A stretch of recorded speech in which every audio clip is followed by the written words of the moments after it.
बिस्मिल्लाहिर्रहमानिर्रहीम। अस्सलाम वालेकुम नाज़रीन, आप यूट्यूब चैनल देख रहे हैं। मैं इमरान खान हूँ। ये वीडियो जिस वक्त आप देख रहे हैं तो 25 नवंबर की सुबह है और काफ़िले रस्ते में है।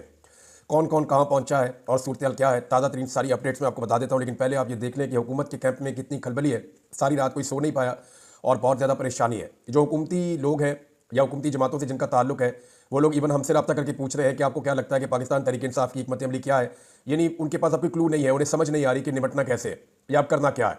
क्योंकि इतनी बड़ी पॉलिटिकल मूवमेंट पूरे पाकिस्तान के अंदर, लीडरलेस मूवमेंट, जहां लीडर जेल में मौजूद है और पूरा पाकिस्तान निकला उसके लिए, ये पाकिस्तान के सियासी लोगों ने पहले विटनेस नहीं की।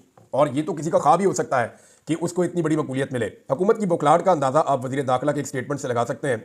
मोहसिन नकवी का स्टेटमेंट है कि आज़ाद कश्मीर का कोई शहरी आईनी पाकिस्तानी शहरी नहीं है। इसका किसी इंतशार में शामिल होना दहशतगर्दी में शामिल होना है। ये इतना बड़ा ब्लंडर किया है ना कि पाकिस्तान का 70 साल का नैरेटिव उड़ा के रख दिया इस शख्स ने। कायद-ए-आज़म मोहम्मद अली जिन्ना ने फरमाया था कि कश्मीर पाकिस्तान की शारग है। ये उस नैरेटिव को उड़ा दिया।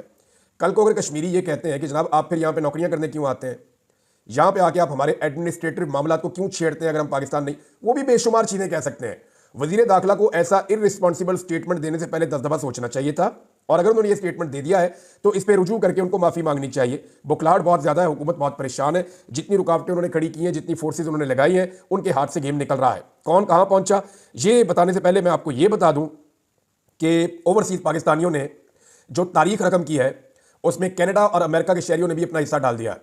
इससे पहले ऑस्ट्रेलिया ने, न्यूजीलैंड ने, जापान में, और जब आप जाते हैं यानी यूरोप की तरफ तो यूरोप के तकरीबन तमाम ममालिक ने। लेकिन जो बड़े एहतजाज हुए मैं उनके नाम ले लेता हूँ। बरतानिया में 10 डाउनिंग स्ट्रीट पे एक नया रिकॉर्ड बना एहतजाज का, बहुत बड़ा एहतजाज था। उसके अलावा एक एहतजाज स्पेन में हुआ है, बार्सिलोना में बहुत बड़ा एहतजाज था। फिर जो एहतजाज किया गया ब्रसेल्स में, फिर जो एहतजाज इटली में हुआ है, यानी इटली वाले एहतजाज का तो ऐसा लगता है कि सारे रिकॉर्ड उसने तोड़ दिए। यूनान में एक बहुत बड़ा एहतजाज हुआ है, फ्रांस में बहुत बड़ा एहतजाज हुआ है, बेल्जियम में बड़ा एहतजाज हुआ है, नॉर्वे में बहुत बड़ा एहतजाज हुआ है। तो पूरा का पूरा यूरोप जो है वो वहां से एहतजाज के विजुअल्स भी आ रहे हैं, खबरें भी आ रही हैं। कमाल कर दिया पाकिस्तानियों ने। डोनाल्ड ट्रंप के घर के बाहर एहतजाज किया था पहले, और वहां पे इंफॉर्मेशन शेयरिंग भी की थी उनके साथ। और डोनाल्ड ट्रंप के साथ भी और मौजूदा जो बाइडन एडमिनिस्ट्रेशन के साथ भी पाकिस्तानी ओवरसीज राब्ते में है और वो उनके साथ कंटिन्यूसली चीज़ें शेयर कर रहे हैं। दूसरी जानिब वाशिंगटन डीसी में, यहाँ पाकिस्तान तहरीक इंसाफ जो है उसका असर रसूख उतना ज़्यादा नहीं था, ये मानने वाली बात है। और ऐसा पहले भी हो चुका है कि वहाँ कंट्रोल कर लिया जाता है। वजह यह है कि वहाँ पे जो पाकिस्तानी एम्बेसी है उसका बहुत असर रसूख है, वहाँ पे पाकिस्तानी इंटेलिजेंस एजेंसियों का भी असर रसूख है। और वहाँ के जो ओवरसीज़ है वहाँ अक्सर हम देखते हैं कि वो चीज़ नहीं हो पाती। लेकिन वहाँ पे भी बहुत बड़ा एहतजाज हो गया डीसी के अंदर, और बड़ा तगड़ा एहतजाज हुआ है। लेकिन अमेरिका का जो सबसे बड़ा एहतजाज हुआ वो न्यूयॉर्क टाइम स्क्वायर में हुआ। यहाँ पे पाकिस्तान तहरीक इंसाफ ने झंडे गाड़ दिए, बहुत बड़ी तादाद में पाकिस्तानी निकले।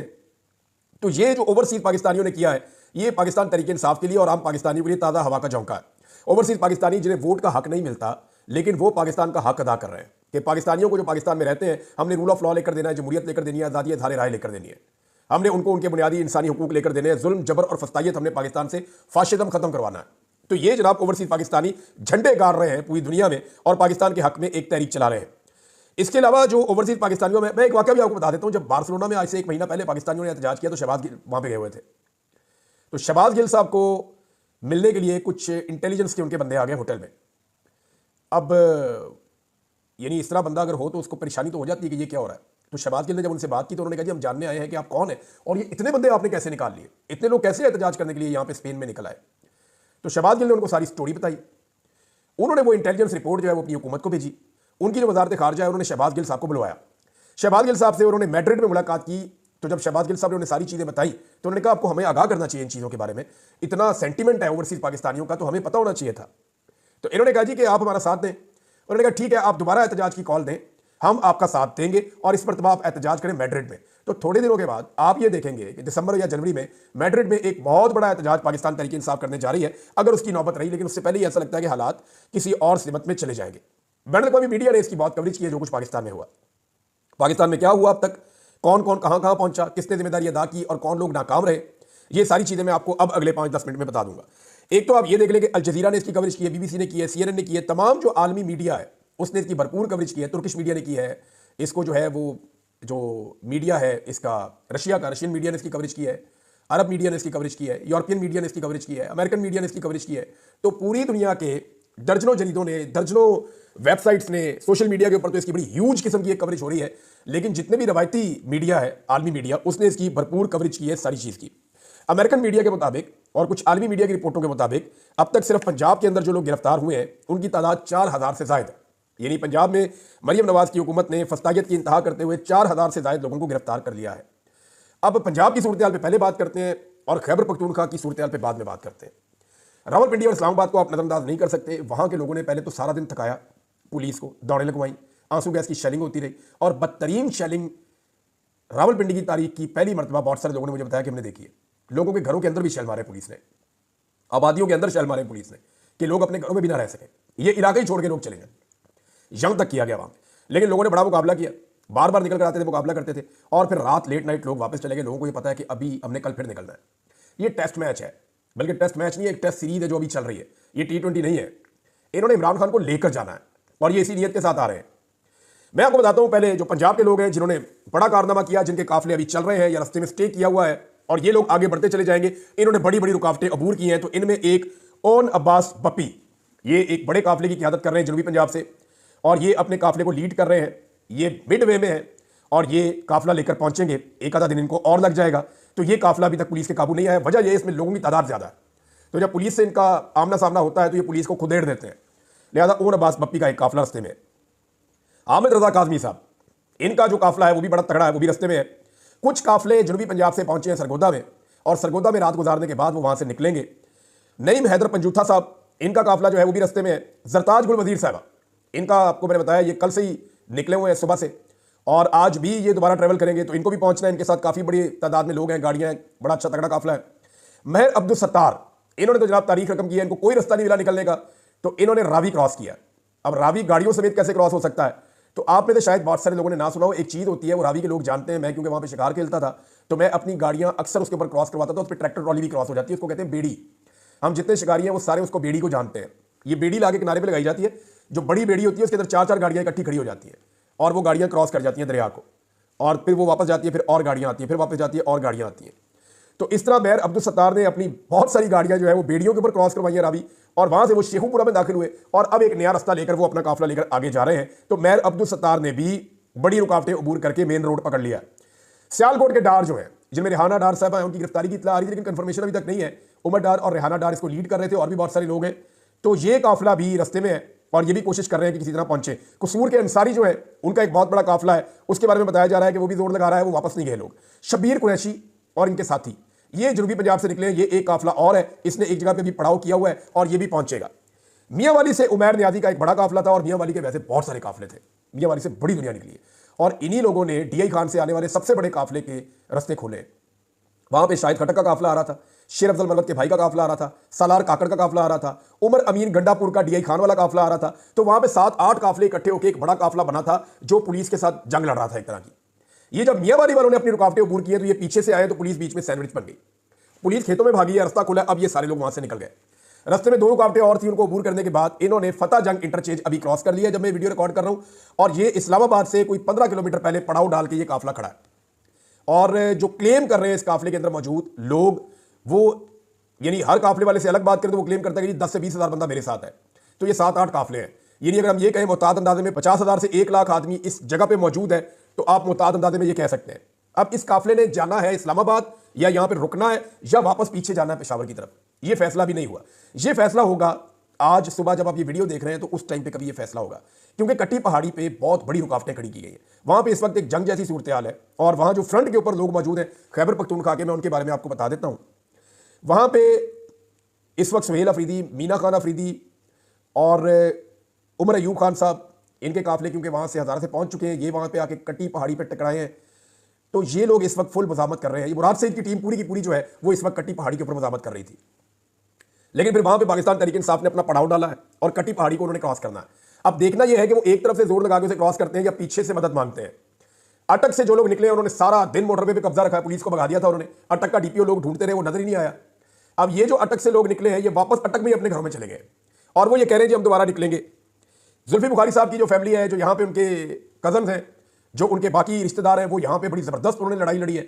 अटक के मैं पहले ये आपको बताना भूल गया था और बाद में इन्फॉर्मेशन होती भी नहीं है, फिर मैंने जो ग्राउंड रियलिटीज मुख्तलिफ लोगों से इन्फॉर्मेशन ली तो वो ये है कि अटक के जो 500 MPs हैं उन्होंने भी बड़ा जोर लगाया और वो 500 MPs अपने अपने लोगों को लेकर निकले और कोई एक भी गिरफ्तार नहीं हुआ अभी तक। और फिर जब उन्हें पता चला कि अभी खैबर पख्तूनख्वा वाले बहुत लेट है, हमें उनको लेकर जाना है, उनकी मदद करनी है, तो फिर वो वापस गए और उन्होंने नई हिकमत अमली बनाना शुरू की है। वो कल दोबारा निकलकर मोटरवे पे आके टच करेंगे। अभी मोटरवे के ऊपर इस वक्त खड़े हैं बहुत बड़े काफिले जो साउथ की जानिब से आ गए हैं, जो डीआई खान से क्रॉस करते हुए सी पैक से आए हैं। वो तकरीबन 15 किलोमीटर इस्लामाबाद से पहले, टूल प्लाजा से पहले, ये सारे वहां पे खड़े हैं और कई किलोमीटर तक वहां पे फैले हुए। अब एक काफिला जो उमर अयूब के साथ आ रहा था, उनकी क़यादत में, सबसे ज्यादा जंग अगर किसी काफिले ने लड़ी है तो वो इसने लड़ी है। पहले इनको एक मतलब दी गई जाके टेक्सला में पुलिस का मुकाबला करें। ये वहां गए और वहां इन्होंने कई घंटे टेक्सला में मुकाबला किया। फिर इनको कहा गया नहीं, आप अली अमीन के काफिले के साथ आकर मिले, आप वापस आए।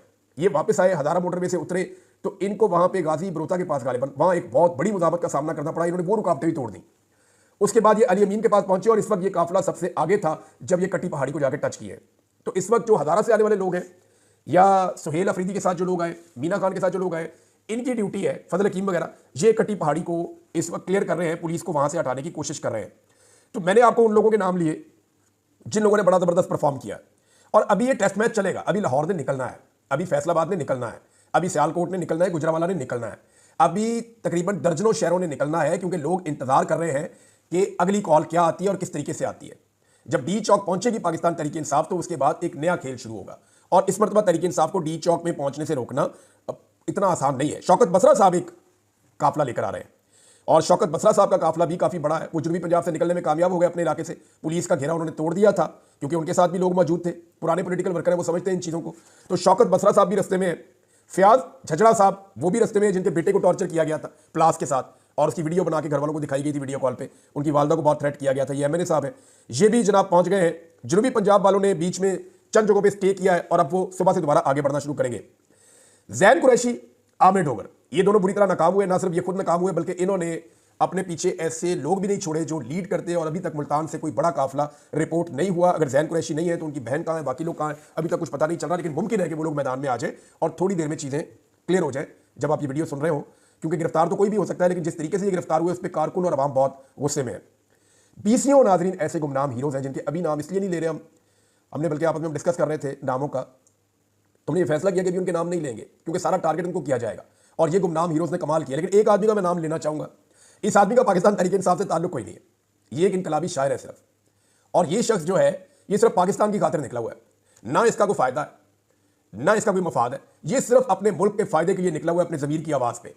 ये निकलता है जहां पे लोग थकते हैं और हारने लगते हैं, तो ये उनको शायरी सुनाता है और उनको अपने शेर सुना के उनका खून गरमाता है और उनको वापस मैदान में लेकर आता है। ये आदमी लगातार कई दिनों से लोगों को मोटिवेट कर रहा है, कभी बाजारों में, कभी दुकानों पे, कभी ढाबों पे, कभी चाय के अड्डों पे, हर जगह पे ये आदमी जाता है और लोगों से मिलता है। जितनी इसने कंपेन की है इस तहरीक के लिए, उतनी शायद पाकिस्तान तहरीक इंसाफ के अच्छे खासे लोग नहीं कर पाए। इसका नाम है अहमद फरहाद। अहमद फरहाद को मैंने हर जगह ग्राउंड पे देखा, हर जगह तकलीफ वाली जगहों पे देखा, लोगों को रेस्क्यू करते हुए देखा, लोगों को मदद करते हुए देखा, लोगों को शायरी सुनाते हुए देखा और लोगों के साथ कंधे से कंधा मिलाकर खड़े हुए देखा। तो अहमद फरहाद का नाम अगर ना लिया जाए तो बहुत बड़ी ज्यादती है। लेकिन एक बात बड़ी क्लियर है कि मुराद सईद का जो असर है और मुराद सईद का जो एक अपना पार्टी के अंदर पूरा एक ग्रुप है नौजवानों का, वो आज भी मुझे ऐसा महसूस हुआ कि खैबर पख्तूनख्वा से आने वाले लोगों में सबसे ज्यादा एक्टिव वही लोग हैं। नाज़रीन, कभी आपने सोचा है कि नवाज शरीफ साहब को ऐसे कारकुन क्यों नहीं मिले? यानी अगर वो गिला करते हैं या रोते हैं तो उनका रोना बनता है मियाँ साहब का। उनका कारकुन आराम मांगता है, खाना मांगता है, चीज़ें मांगता है, पैसे मांगता है, फायदे मांगता है, लेकिन मियाँ साहब के लिए ऐसी कुर्बानी नहीं देता। आप अंदाजा करें, अभी 24 घंटे हो गए लोगों को अपने घरों से निकले हुए, आंसू गैस के शल भी खा रहे हैं, खाना भी ठीक तरीके से नहीं मिला, नींद भी पूरी नहीं हो रही, फिर भी वो घर नहीं जा रहे। वो पाकिस्तान की आवाज़ बने हुए और पाकिस्तान के लिए लड़ रहे हैं। ये जो 24 करोड़ पाकिस्तानियों का मुकदमा है, वो ये लोग सड़कों के ऊपर खड़े होकर लड़ रहे हैं। ये लोग चंद लाख जरूर होंगे, लेकिन ये पूरे पाकिस्तान का मुकदमा लड़ रहे हैं और पूरे पाकिस्तान से इकट्ठे होकर पहुंचे हैं। ओवरसीज का नाज़रीन मैं आपको बताना भूल गया कि कनाडा में भी बड़ा अच्छा एहतजाज हुआ है, बड़ा जोरदार तरीके से उनकी पार्लियामेंट के बाहर खड़े होकर ओवरसीज पाकिस्तानियों ने एहतजाज किया है। नाज़रीन, एक चीज़ और जो मैंने महसूस की है वो ये है कि नौजवान जब रुकावटें अबूर करते हैं तो वो आगे आगे भंगड़े डालते हैं। मैंने कुछ जर्नलिस्ट ने उनसे बात की, लड़कों से, मैंने कहा ये क्या हो रहा है? उन्होंने कहा इमरान भाई, ये इमरान खान को लेने आ रहे हैं, इनकी पूरी पक्की नीयत है कि ये इमरान खान को छुड़वा के ले जाएंगे। मैंने कहा यार हाउ इज इट पॉसिबल? तो उसके कानूनी नुक्ते भी होंगे। उन्होंने कहा जी इनको कुछ पता नहीं है, ये इमरान खान को लेने आ रहे हैं, ये पुलिस को भगाते हैं, रास्ता खोलते हैं, आगे जाके भगड़े डालते हैं कि हम अपने लीडर के मजीद करीब पहुंच गए, वो इमरान खान को लेकर वापस जाएंगे। उनके दिमाग में ये चीज़ बैठी हुई है जो लोग आ रहे हैं। अच्छा, इमरान खान कैसे छूट सकते हैं, इसका कानूनी रास्ता भी है, मैं आपको बताता हूँ। 27 तारीख तक ये लोग पहुंचेंगे इस्लामाबाद में, 26 को या 27 तक पहुंचेंगे, क्योंकि इसमें टाइम लगेगा। आज 25 है, हो सकता है आज और करीब पहुंचे, 26 को हो सकता है वो पहुंच जाए डी चौक में, और 27 की सुबह इमरान खान साहब की रिहाई हो सकती है। इसलिए कि वो जो 8 केस जिनमें इमरान खान साहब की गिरफ्तारी डली हुई है, उन 8 केसेस की जो तारीख डली हुई है वो 27 तारीख है और वो लाहौर में लगा हुआ है केस। मुमकिन है वहां इमरान खान साहब को बेल मिले और इमरान खान साहब रिहा हो जाए, क्योंकि फिर एक ही केस रह जाएगा, वो रावलपिंडी वाला मुकदमा है, और वो 26 तारीख को उसकी वहां पे समाअत है, और मुमकिन है कि वहां पे इमरान खान साहब की बेल हो जाए या उस मुकदमे में मजीद रिमांड ना दिया जाए। तो इस तरह इमरान खान साहब बाहर भी आ सकते हैं, लेकिन अगर वो बाहर आए तो ये किसी दबाव या डील का नतीजा नहीं होगा, ये एक्चुअली दबाव लोगों ने डाला होगा इंसाफ के हुसूल के लिए, क्योंकि इमरान खान को अगर अभी छोड़ा गया तो ये ऐन इंसाफ का तकाजा होगा, क्योंकि आपने 1.5 साल अंदर रख के उस आदमी से आप कुछ नहीं निकाल सके, सारे झूठे और बोगस मुकदमे जो उसके ऊपर किए गए और पूरी दुनिया में इनके खिलाफ आवाज उठ रही है। तो नाज़रीन, ये अब तक की इतलात थी, मैंने आपके साथ शेयर किया, बाकी चीजें आपको दोपहर को बताते हैं। अब तक इतने, अपना ख्याल रखिए, अपने चैनल का भी। अल्लाह हाफिज़।